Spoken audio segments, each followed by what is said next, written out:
Walden's wonderful world of art, from one extreme to another. My name is Laurence Blinky Walden, but most of the people that know me in the art world, they just call me Walden. I've been doing art for, oh my goodness, about 72 years. I actually had my first art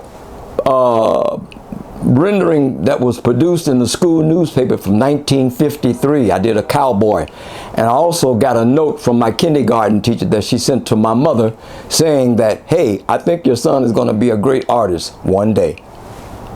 In addition to painting and sculpting and doing collage work, I wanted to come up with a new form of art that nobody else was doing.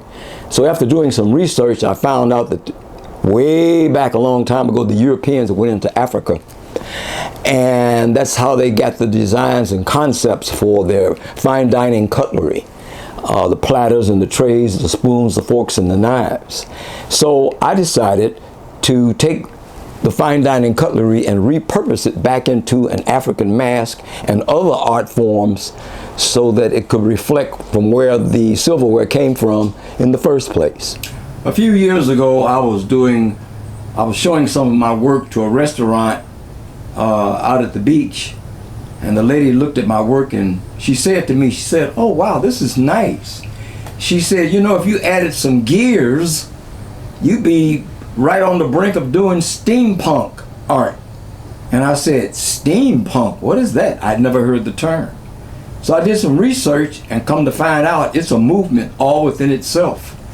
And so I've kind of adapted steampunk. You can see it in my fabric that I wear on my clothes and the stuff that I wear on my hats and stuff. I love steampunk. And this piece is called Steampunk Fantasy. It evolves around the gears of Jules Verne's 20,000 Leagues Under the Sea, the Wild Wild West, all of the gears and the assemblage of work from the industrial period in our country.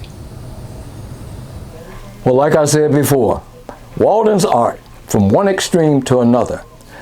Right now we're in the office of my good friend, retired city councilman of Jacksonville, Florida, Mr. Jim Love. Great to be here. And a few years ago, he commissioned me to paint a portrait of himself and his lovely wife, and it hangs here in his office. And so we just wanted to let you know that in addition to my arts and crafts that I do with my metal, my paintings, my abstract work, that I also am an accomplished portrait artist also.